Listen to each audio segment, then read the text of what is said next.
Some viewers may be too lame to enjoy the following information. They're some of the biggest, baddest, and most well-known wooden roller coasters out there. During the early 2000s, Intamin Amusement rides revolutionized the classic wooden roller coaster with the introduction of their prefabricated wooden roller coaster. The company has always been one of the leading innovators in roller coaster technology, and the prefabricated wooden roller coaster was another technological breakthrough for the company.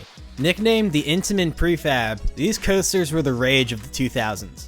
Coaster enthusiasts often rate them as some of the best coasters in the world due to the smooth experiences they provide, as well as the ridiculous moments of ejector airtime these coasters are famous for.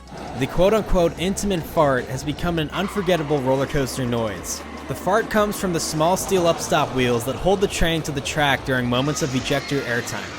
In fact, the entire train itself lifts off the track during these extreme moments of airtime, and the upstop wheels riding underneath the track keep the train from flying into the air. During the 2000s, it seemed this roller coaster model was poised to take over the amusement park industry. Compared to typical wooden roller coasters, Intamin prefabs allowed for quicker construction, less day-to-day maintenance, and for a more intense riding experience due to the stronger track design, hence all the ejector airtime. But 19 years later, the company has only sold 4 of them, and the last one opened 12 years ago in 2008 as T-Express at Everland in South Korea. How could that be? I operated ElToro at Six Flags Great Adventure, the third Intamin prefab, for nearly 4 years and learned a lot about it. In this video, I will address why I think prefabricated wooden roller coasters never sold well, and why I think they're actually a lot more problematic than you might think. Let's dig in. Wooden roller coasters date back over 100 years. But one thing has not really changed about wooden roller coasters, and that is the way they are built. Traditional wooden coasters are fabricated on site by skilled carpenters.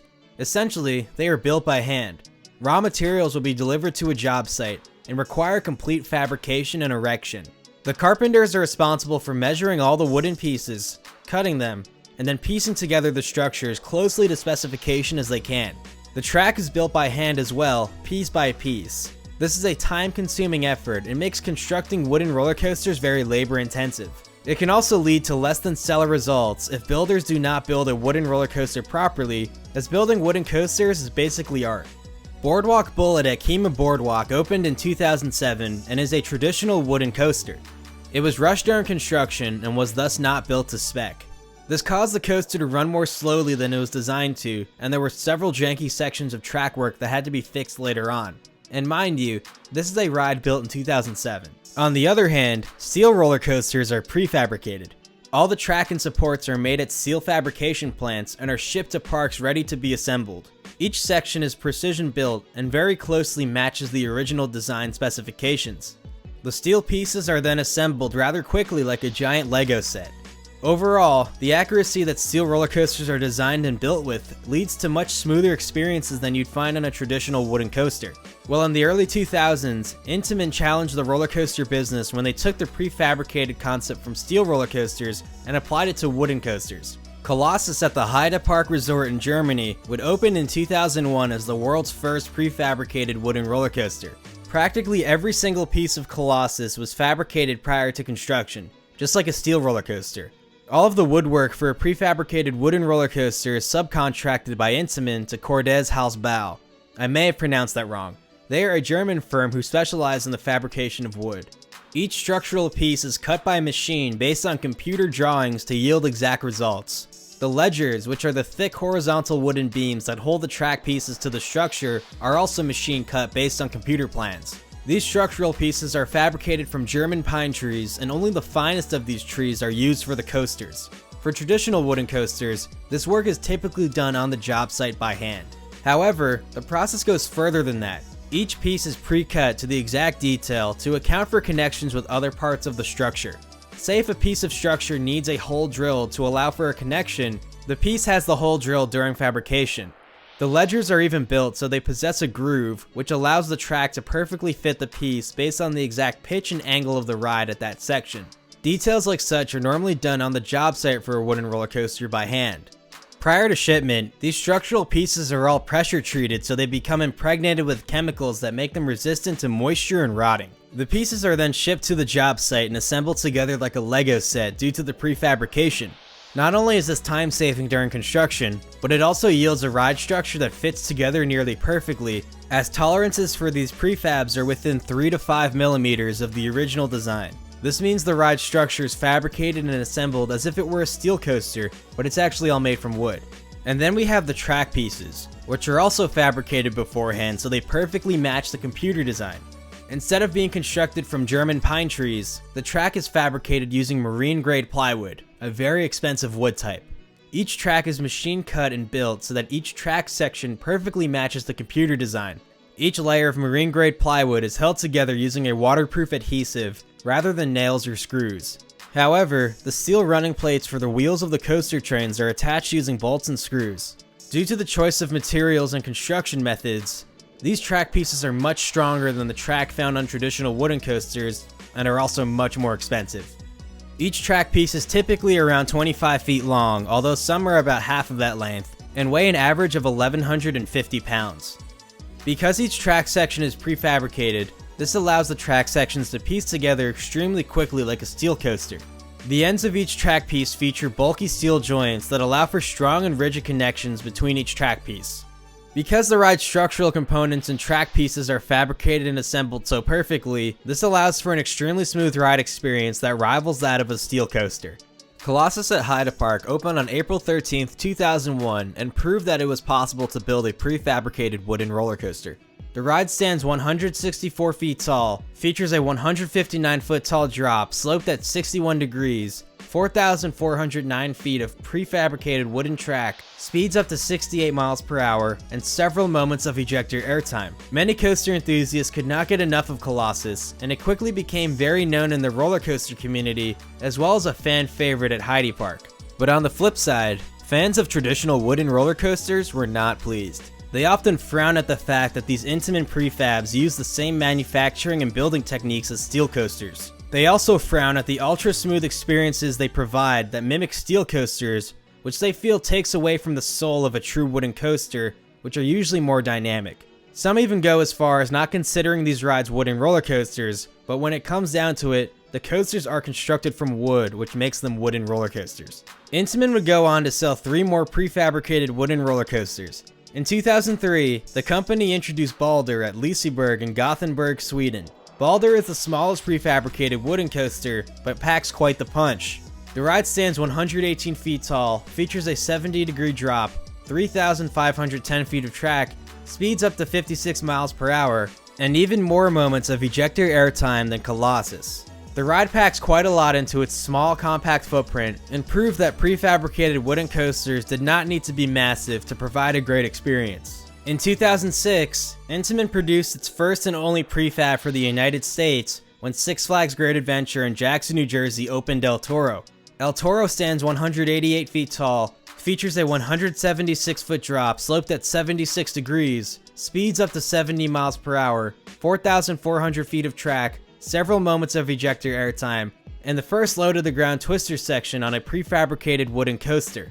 In 2008, Intamin would produce the first and only Asian prefab when Everland in South Korea opened T-Express. T-Express is the longest prefabricated wooden coaster and features 5,384 feet of track. The first drop is even steeper than El Toro's and comes in at 77 degrees. T-Express is interesting as its first half is heavily inspired by El Toro, and then the second half is literally Balder. I have not had the pleasure of riding any of the Intamin prefabs besides El Toro, but many rave that T-Express is one of the best coasters on the planet. T-Express was the last Intamin prefab to be built. It's confusing as Intamin prefabs are so popular amongst not only roller coaster enthusiasts, but also the general public. Prefabs are often extremely popular and feature some of the longest wait times in their respective parks. And while parks have stopped building prefabs, they have not stopped building traditional wooden roller coasters. Dozens of traditional woodies have opened since 2008 that were built by companies like Great Coasters International and the Gravity Group. Now, why exactly did parks stop purchasing Intamin prefabs? I believe one of the first reasons has to do with cost. Wooden coasters are typically cheaper to build than steel coasters. This is because wood is a much cheaper material than steel, and wood coasters are typically not prefabricated like steel coasters, making manufacturing of the ride much cheaper. But because of prefabrication, it appears that a prefab wooden coaster costs just as much as a steel coaster. Let's take a look at El Toro.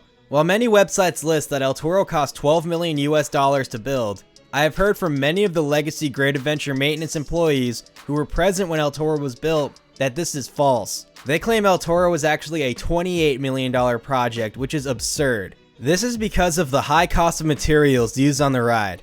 $28 million is even expensive for a steel coaster. If we take a look at a ride like the Voyage at Holiday World, a more traditional wooden roller coaster that is over 2,000 feet longer than El Toro, it only costs $8.5 million to build.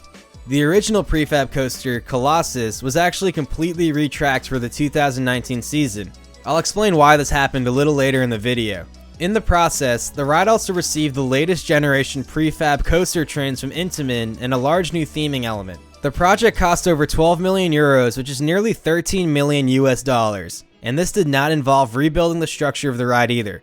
Plus, the track pieces are made in Germany, which means shipping them to the park should be far cheaper than if it was for other prefab projects.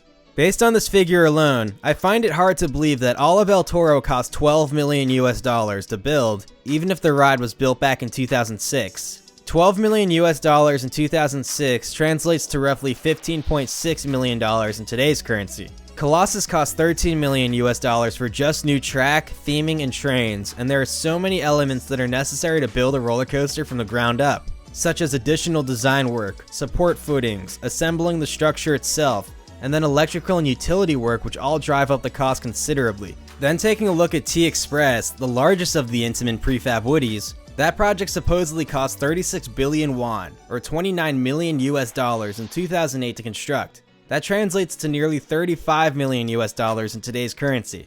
Now of course, conditions vary greatly, as these coasters are built in different countries which feature their own unique building conditions. But these price tags are just so high. Fury 325 didn't even cost $35 million. So right off the bat, it appears that Intamin prefabs have a much higher upfront cost than a traditional wooden coaster.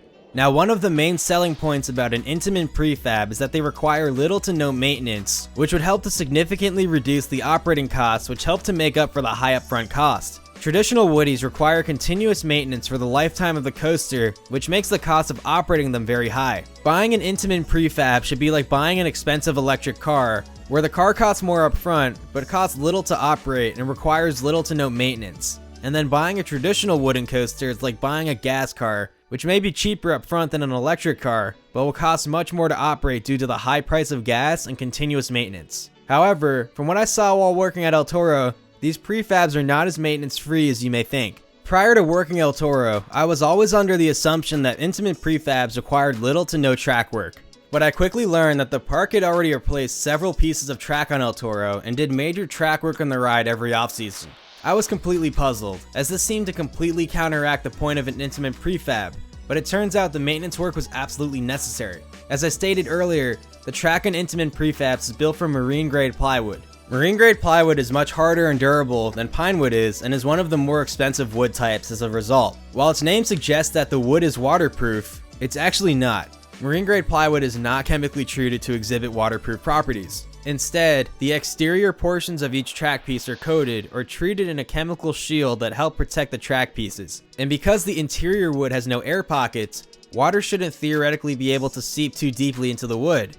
In theory, this means it should be very difficult for the track to decay or rot due to moisture. But it turns out the track on El Toro is susceptible to rotting, hence the need for continuous retracking. If I had to guess, the track itself begins to form small cracks with the heavy trains cycling over and over. This then allows water to seep into the track, which then leads to the rotting, since the interior wood is not chemically treated to prevent rotting. You might ask why the interior wood is not chemically treated, and from what I hear, it's because pressure treating marine grade plywood is extremely expensive. Now I'm confident that prefab track does last longer than traditional wooden coaster track. I think part of the reason why parks may have problems with their prefab track is because they aren't proactive with them. Instead, they are more reactive to the track and handle issues as they begin to appear, rather than preventing them altogether, which would allow the track to last significantly longer. So while the idea with prefabs is they require less maintenance, it seems the key part to making the track last so long is to proactively monitor the track and prevent the pieces from rotting or eroding due to moisture. The maintenance team would tell me that it costs about $55,000 to order a new track piece from Intamin. I'm sure each section of track varies in price, and it probably costs less per track piece if a park orders several of them. Intamin's intent with the prefab wooden coaster was that when a track piece needs to be replaced, the park simply needs to order that track section and install the replacement piece, rather than retracking the coaster by hand like a traditional wooden coaster. However, Great Adventure actually chooses to retrack El Toro completely in-house, and the carpentry team has learned to create their own prefabricated track sections using the same materials and building techniques as Cordes House Bow. During the summer months, the carpenters will actually create new pieces that are then installed on the coaster during the winter off-season, so it should be known that El Toro is not ignored. I've seen it myself. The Great Adventure marketing team should totally promote how they do this. It would be really cool. Or if Great Adventure would rather have me document that process, I would love to do that. Hit me up anytime. No payment necessary. The coaster world would love to see what you guys do to the ride. So this is what happens when you neglect prefabricated wooden coaster track. Colossus at Haida Park was forced to close in July of 2016 because its track had fallen into disrepair. It was determined that in order to reopen the ride, it would need to have all of its track replaced. Many had speculated that the ride had been infested with woodworms, which could be very true, or the track may have began to rot due to moisture and fungi growth. Both situations are avoidable with proactive maintenance, but it seems that Haida Park ignored the coaster. The managing director of Cordes House Bow, Ulf Cordes, was interviewed in 2015 about Colossus. Cordes had this to say about Colossus and prefab woodies in general, and mind you, this is translated from German, so it's not perfect.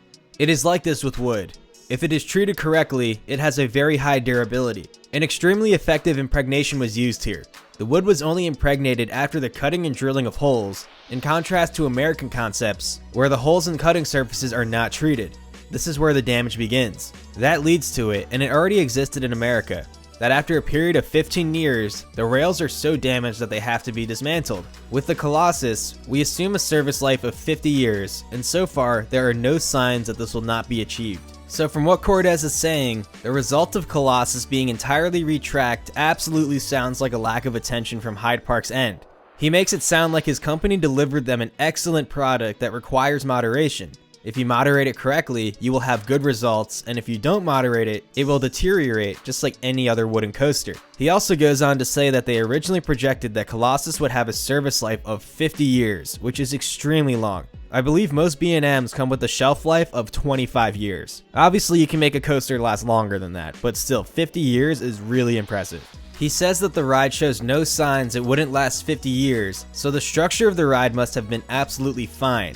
And almost none of the structure was replaced during Colossus's renovation, only the track and some ledgers were. The rumor was that the woodworm had eaten through the track and structure, and there is no way the structure itself was affected, as it still seems really healthy. So whatever the issue was, it only affected the track, and I don't believe it was all of the track either. Here are some shots of the old track from Colossus after it was removed from the ride. Just by judging from this piece, there's nothing wrong with this one, as the internal wood still looks brand new. I'm sure this wasn't the same all over the ride, but just from judging by this piece, this wood lasted over 15 years just fine, which I doubt is the same for a traditional wooden coaster. And remember, this is what the track piece looks like after years of potential neglect. A lot of track on traditional wooden coasters seems to only last a couple of years before it needs replacement, either because the coaster has grown too rough or the track has fallen into disrepair.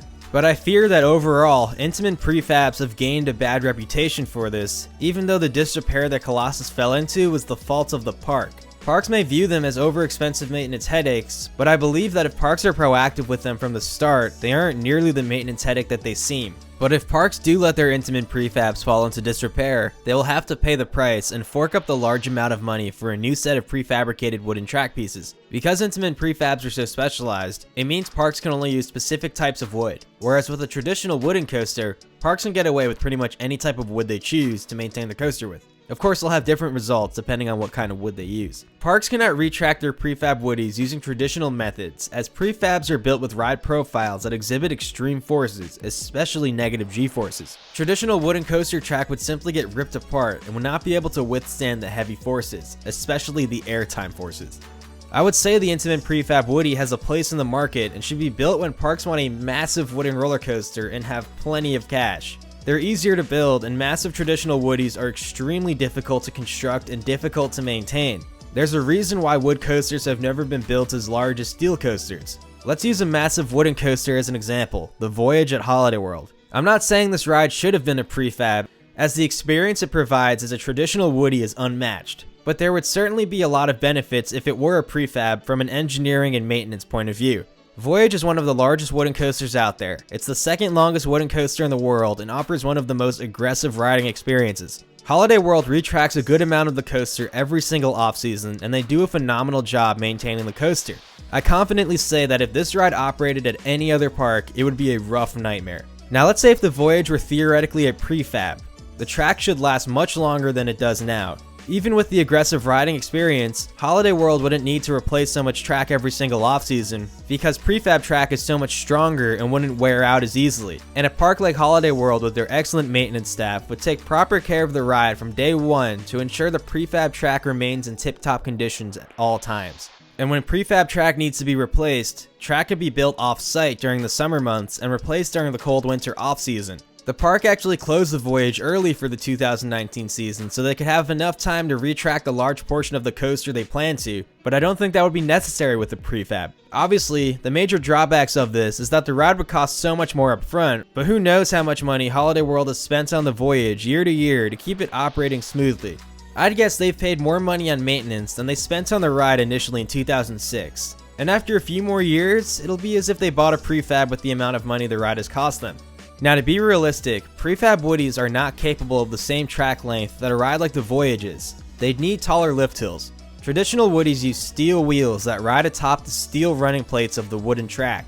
This leads to little friction, which means it's possible to build a longer coaster with less lift hill. But prefab woodies use soft polyurethane wheels instead that run atop the steel running plates of the wooden track. While this allows for a smoother ride, these wheels have a much higher coefficient of friction, which makes trains bleed off speed faster. That's why the Voyage is capable of over 6,400 feet of track with only a 154-foot first drop, while ElToro only runs 4,400 feet with a 176-foot drop. Now the hill that the Voyage sits on absolutely helps, but a prefab would definitely valley heading into the tall mid-course brake run on the Voyage. This means the train would fail to clear the hill due to lack of speed and roll backwards. And when it comes to smaller wooden roller coasters, I think it's hard to beat the cheaper price tag of a traditional woody.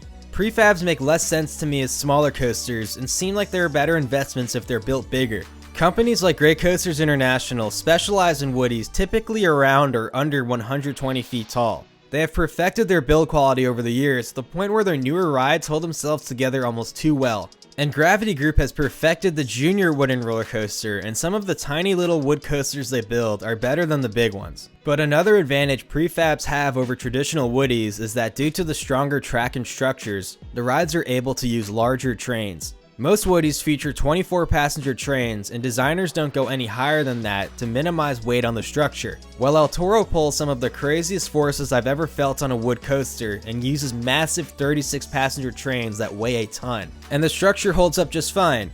These massive coaster trains allow Toro to operate with a theoretical capacity of 1,296 riders per hour using just 2 trains. If you remember from my Millennium Force video, Millennium Force is actually capable of the exact same capacity but with 3 trains. Both rides can cycle a max of 36 times each hour due to the cable lifts and block zone setups. Both rides are designed by Intamin and thus carry a similar design language. Millennium Force runs 3 trains, and even though ElToro only runs 2 trains, remember that the addition of the unload station and 3rd train to Millennium Force don't boost its capacity. If the coaster wars were still a thing, where parks continuously tried to build the next biggest or record-breaking coaster, I'm sure we would have seen more prefabs. But the economy kind of said no to that, and parks have gotten more economical over the years, which I don't blame them for. So this makes it less likely that a park will seek to construct a massive wooden roller coaster and purchase an expensive Intamin prefab. Now another reason why parks have definitely chosen not to install Intamin prefab coasters is because of an American coaster company called Rocky Mountain Construction, or RMC. RMC changed the game when they introduced their 2 track models, the Topper Track and iBox Track. Topper Track is a hybrid wooden coaster track that utilizes 6 layers of traditional wood for the base of the track and then a large steel running plate for the upper portion. And then iBox Track is an all-steel track that mimics the form factor of wood track but has all the benefits of being made from steel. Without question, the company has dominated the roller coaster market for the past 9 years after they unveiled their first project, New Texas Giant, at Six Flags Over Texas in 2011. Since then, parks have been waiting in line to get an RMC, The company went on to open 18 more roller coasters and has 2 more on the way to open in 2020. And not only has the company built so many coasters in such a short span of time, but every single coaster they build is met with almost nothing but positive reviews. Most of their coasters are ranked as some of the best in the world. Alan Schilke is a god of a roller coaster designer and designs the track layout of every single RMC coaster, and then when you couple RMC's track technology with his designs, it's an unbeatable combo. And best of all, it's pretty cheap to do so. Let's take a look at Wildfire. Wildfire is a massive RMC located at the Kolmården Zoo and Amusement Park in Sweden. The ride stands a monstrous 184 feet tall and features over 4,100 feet of track that winds along some very unique terrain features. The ride opened in 2016 and cost 110 million Swedish kronas, which is about 10.9 million US dollars. If this is true,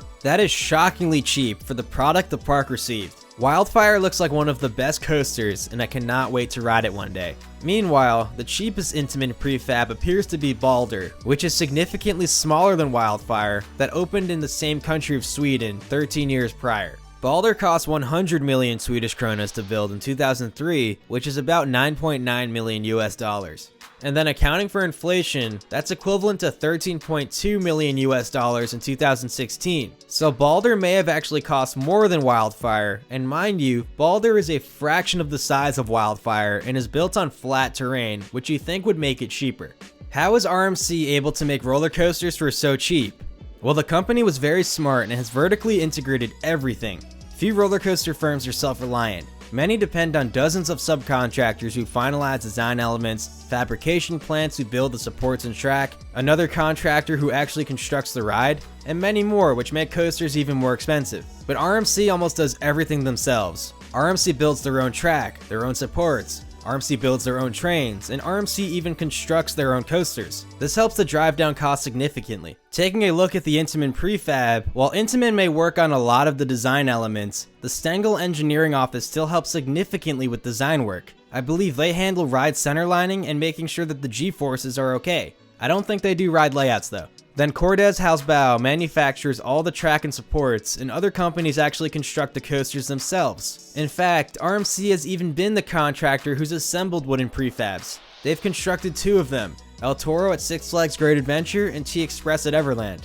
So while I'd never call an Intamin prefab a bad product, RMC was able to develop a very similar one and sell it for much cheaper. Their track design mimics the concept of Intamin prefab track and also gives parks the options to build crazy wooden or hybrid coasters with wooden structures that offer insane ride forces. Now, I wouldn't call RMC coasters completely prefabricated, as the structures on RMC coasters are built more like traditional wooden coasters, but the track pieces are 100% prefabricated. But because an RMC is so much cheaper than an Intamin prefab, it's a no-brainer that parks have chosen to buy RMCs instead. Now, I wouldn't say that RMCs are a substitution to Intamin prefabs, as Intamin prefabs still have a place in the market. I consider Intamin prefabs to be more wooden than RMCs, even the RMC topper track models. I feel like RMC has created their own unique product and a new market for parks who are just looking to build some of the wildest coasters possible, and also for a decent price. It's an unbeatable combo, and this is most likely just the beginning for the company. I think they have a wonderful future ahead of them.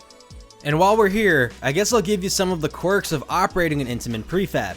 One of them is that these rides are extremely moody when it comes to how fast they travel the track. I don't know if other Intamin prefabs are as affected, but ElToro had some of the wildest swings in how slow or fast the train would run.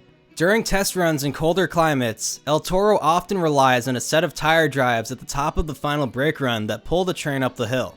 The ride would certainly fail to make it over the tall hill without them. And on some days, the ride will run all day just fine, and then the last train of the day when it's cycled empty will valley. It's insane. When coasters run on urethane wheels, there are usually different wheel types that are better for warmer or colder climates. When it's cold out, they often switch to the harder cold weather wheels, which perform better in cold weather. But ElToro doesn't have a cold weather wheel, it just has one wheel type, and the wheels prefer the warmth. There were many days where we could not send an empty train. It had to be loaded with guests or water dummies, or else it could have potentially valleyed.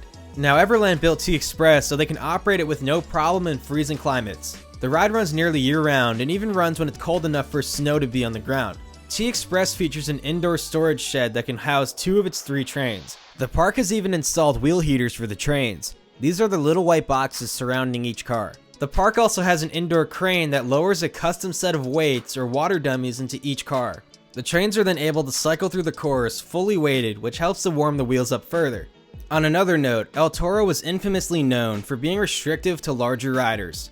This isn't anything unique to rides built by Intamin, RMC, or most modern day roller coaster companies, but the ride has a minimum verify. This means that in order for a guest to safely ride, the restraint has to close beyond a certain point. If the restraint is unable to close to that point, it is deemed unsafe for the rider, and the computer will not allow the train to dispatch until the restraint closes enough. For El Toro, the restraint must close so that it is 12.5 inches from the seat back. The verify can be adjusted and is controlled by sensors in the lap bars, but Intamin recommends 12.5 inches based on the ride's airtime forces. This is why operators at El Toro commonly call out car numbers, as the computer is letting the ride operators know that a restraint in that car is still not closed enough. There is also an amber lit button that lets operators know if that train is verified or not. The button will blink slowly when the train is unverified and will blink quickly when the entire train is verified. Once the train is verified, the operators at the main control panel and the load side of the platform must both push the amber verify button. Only then does the computer grant access to dispatch the train. El Toro was quote-unquote fun, as it only told you what car was not verified. After that, it is up to the ride attendants to guess whose lap bar is not verified, and then we would start stapling them. Some other Intamins like Ride of Steel at Darien Lake don't even tell you what car is not verified. It only lets you know if the entire train is verified or not. So the guessing on that ride must be even more fun. Colossus at Heidi Park features the latest Intamin prefab trains, and the system now lets the operator know which seat is not verified. The trains even have lights on them to indicate if a seat is verified or not. Operators are able to unlock one row at a time from the main control panel, in addition to unlocking individual cars or the entire train. On El Toro, you can unlock the individual train or each individual car, but not an individual row. When you unlock a car, the computer requires that you cycle every lap bar in that car open, so every rider must lift their lap bar. You'll hear a click from underneath the train, and then you are able to close your lap bar again. But for every ride cycle, each car can only be unlocked 3 times. If you unlock a car a 4th time, you will break the ride due to a computer error. Like, just why? Out of all the rides I've ever operated, El Toro was easily the hardest coaster I've ever worked. The amount of time I've spent running on the platform to make sure trains left the station in time is absurd, but I had a blast doing it. It wouldn't be nearly as hard if Six Flags staffed more than 4 people to work the ride at a time, because having 2 attendants to check a massive 36 passenger train is just torture. It was nice working at Cedar Point, where even with minimum staffing, Millennium Force had like a 10-person crew operating the ride. Same thing with Dragster. Alright, it's time to bring this very long video to an end. My computer is going to hate me when it renders this video. Overall, the Intamin prefabricated wooden coaster is probably one of the coolest ride products out there. As an engineer, I think it's fascinating how every single piece of the ride is prefabricated out of wood to then perfectly pieced together, and there are thousands upon thousands of total pieces. The only drawback of the product though is that it just costs so much money, and they only really make sense as large coasters unless a park just really wants a prefab. And don't get me wrong, I absolutely love wooden roller coasters, and I usually prefer them over steel coasters. The Gravity Group and Great Coasters International built some of the best quality wooden coasters out there, and then RMC is over here blowing up the game, delivering their own unique product to the market. I love the competition, but I would like to see another prefab woody built in the future. Not only do their rides offer a great experience, but I just find that they offer a presence in the park that most coasters don't. I need me some more of that intimate fart. Anyways, I hope you guys found this video enjoyable, and I hope you learned something new. Comment down below what you guys thought of the video, and feel free to leave suggestions for what you'd like to see me do next. Be sure to like, comment, subscribe, and I will see you guys in the next one.